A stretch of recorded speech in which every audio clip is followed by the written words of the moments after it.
Assalomu alaykum do'stlar. Bugun sizlar bilan yana men Islombek. Sizlarga bugun noodatiy kublarni terishni o'rgatishga davom etamiz. Ko'rib turganingizdek, hozir buni shakli bir xil 3 kubik kubikdek o'xshab turibdi, lekin bitta bo'lsa bu buralgan. Burama 3 kubik kubik, lekin bu oddiy 3 kubik kubik. Bu kubik kubik nomi twisty kub deyiladi, ya'ni twisty kubik kubik deyiladi. Buramamiz o'zbekchasiga shunaqa desa ham bo'ladi. Nomi asli twisty kub. Xo'p.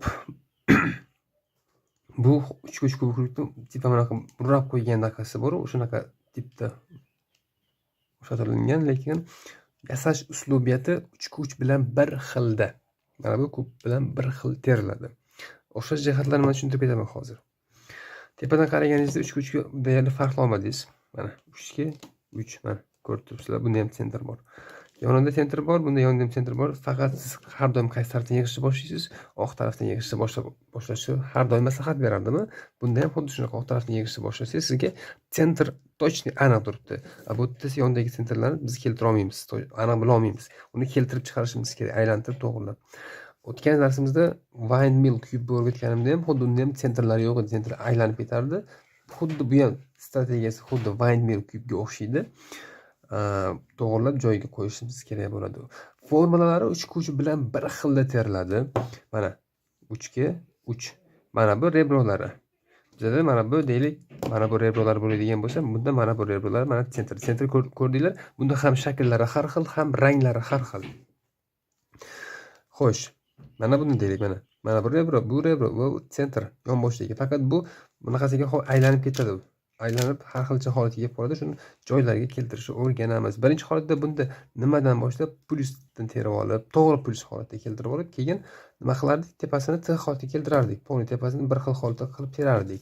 Bunda ham xuddi shunaqa hozir birinchi to'g'ri plyus holatga keltirib olishimiz kerak bo'ladi. Mana bu yondagi ranglarni biz farqlashimiz kerak, eslab qolishimiz kerak, shakllarni, holatlarni eslab qolib, keyin buzishimiz kerak yig'ishdan oldin. Chunki shakllarni eslab qolmasangiz, ozgincha qiynalib qolishingiz mumkin bo'ladi. Unda ketdik. Men hozir bu kubni buzaman degan o'sha bitta tarafi to'g'ri plyus qilishni tushuntirib o'taman. Mana buzsa bu neobычный holatga kelib qoladi.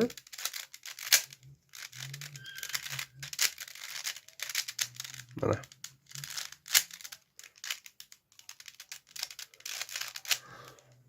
Deylik mana shu kubni. Bizda ikkita aniq sentr mana ko'rib turibsizlar, oq va sariq rangli sentrlari точно ko'rinib turibdi, qolganlari mana ko'rib turganlaridek buzilib ketdi sentrlari, bitta tomonga yig'ila olmaydi. Endi qaranglar, bunda hozir nima qilamiz? Men sizlarga faqat plyusni to'g'ri qilib chiqaman. Keyin qolganini to'g'rilab chiqamiz. Mana deylik bitta plyus holatiga keltira oldim. Faqat bizda yondagi o'rtalari to'g'ri holatda emas. Negaki? Xo'p, qaranglar. Mana bu yerda yashil bor, bu yerda ham yashil bor. Demak, yashillar bir-biriga qarab turishi kerak bo'ladi.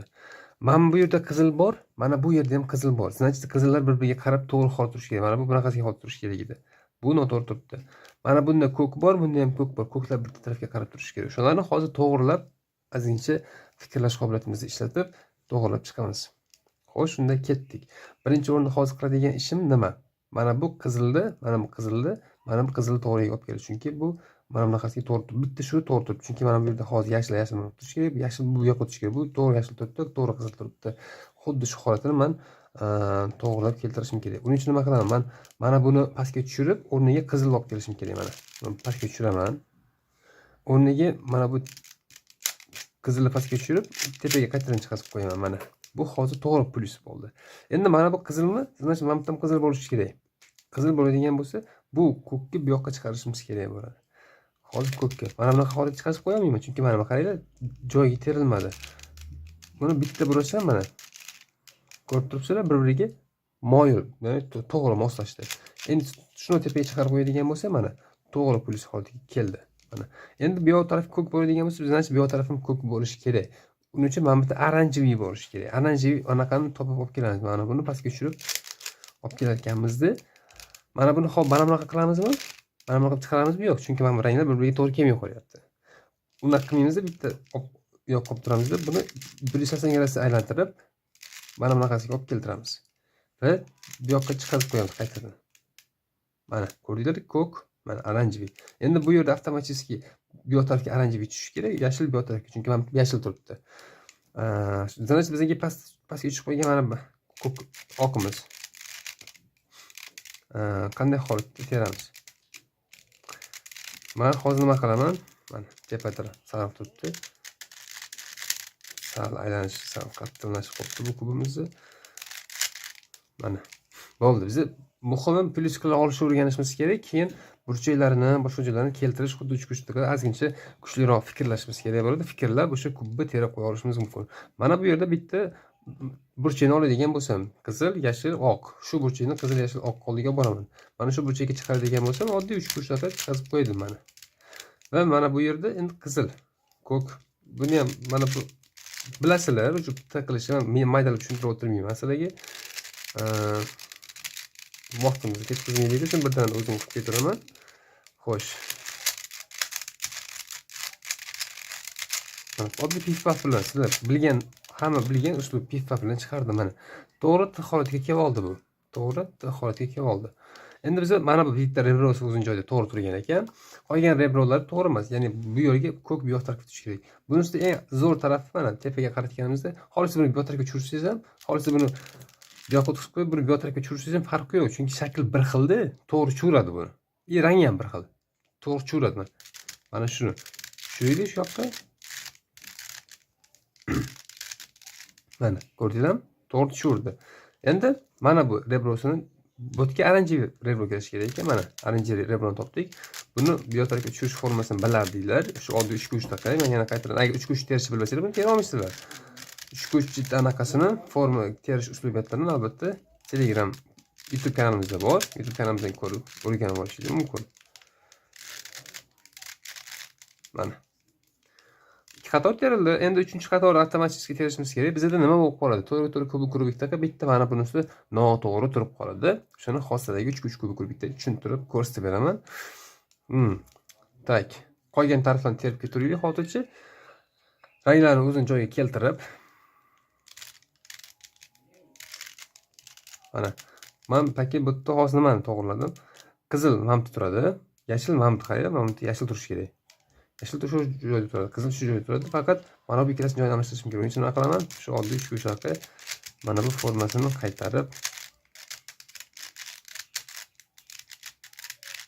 terib qo'yaman. Bu joyda oranjiviy, ko'k o'zining joyiga keldi, qolganlari joyiga keldi. Bitta mana bumiz o'zining joyiga kelmadi.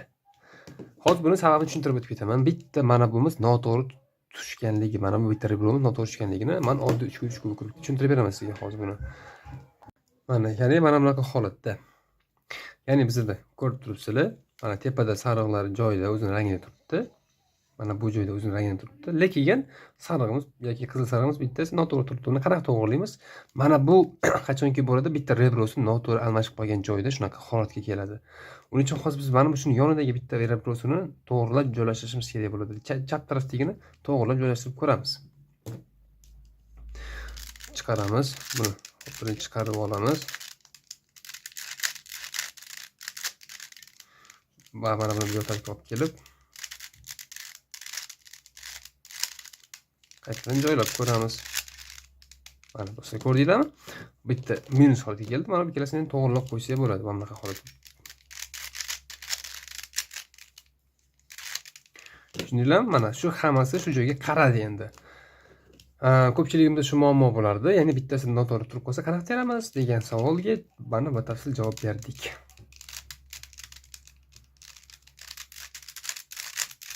Obbo. Yaxshi alam yo'qmi? Mana endi hammasi o'zining joyiga keldi. Men bu terish usullarini hammasini sizlarga Telegramda, YouTube kanalimda o'rgatganman 3 o'shandan qarab bilmasanglar, qarab o'rganib olishingiz mumkin.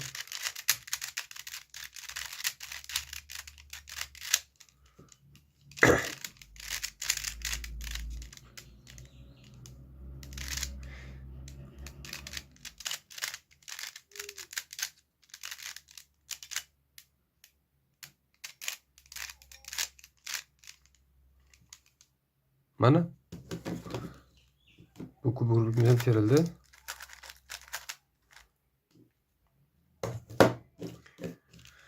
Xullas, mana shu do'stlar, yana boshqa kublarni endi keyingi darsimizda sizlarga bu 3x3 kubikni juda tez holatda plus holatga keltirishni o'rgatib o'taman.